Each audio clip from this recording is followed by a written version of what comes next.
friends. Today I want to talk about the topic of outcome. So, almost everyone in this human incarnation has been conditioned growing up,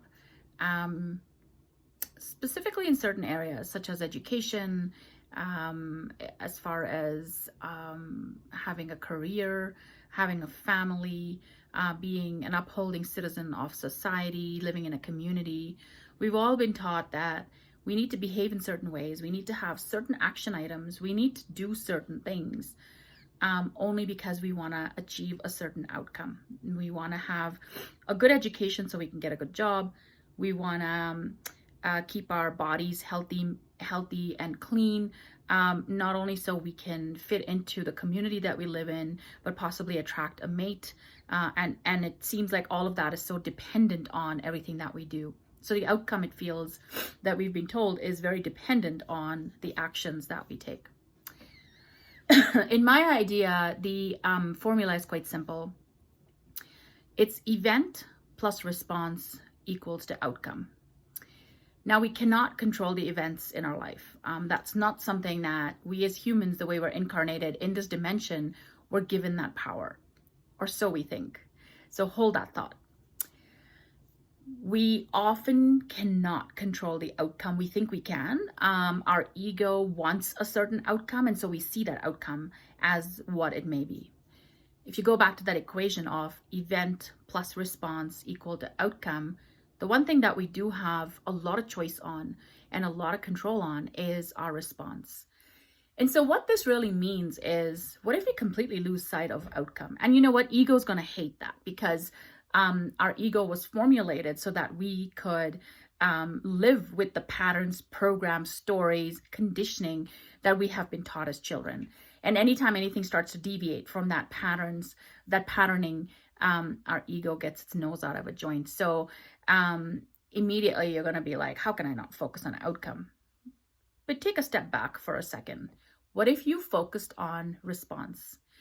No matter what life throws at you, it may be something to do with a job, something to do with your home or your car, with your spouse or partner. It could be with family members, friends. It could be with other things that you do where you volunteer, etc. Whatever situation, whatever event you're presented with, what if you always are mindful of how you're choosing to respond to that?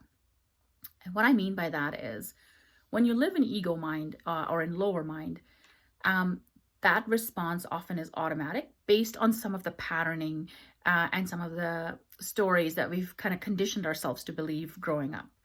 No good or bad here, no right or wrong. And often what happens is we sort of hit the same outcomes. These outcomes might be pleasing to us. These outcomes might be ones where we feel stuck in. But if we make that response come more from an awakened spirit, how do I want to behave? Do I want to be a loving person in this situation? Do I want to show compassion to myself and to the others who are involved, to the situation itself? Do I want to feel joyous? Do I want to take some space and include patience in there? Do I want to feel peaceful as I am sort of unraveling this event?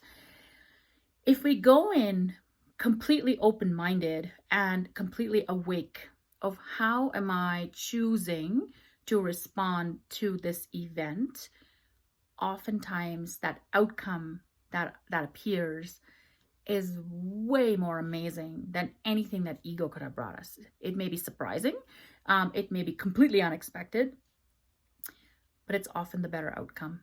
So I urge you today, no matter what life is throwing at you, especially as we're jumping into the new year, go in with that sense of wonder, that sense of curiosity, the sense of humor, with a lot of courage, and just go in saying, I'm going to be the most loving person. I'm going to bring my best self forward, no matter what the event is. And I'm not going to worry about the outcome, because once I bring my best self forward, I know the outcome is going to be a desirable one.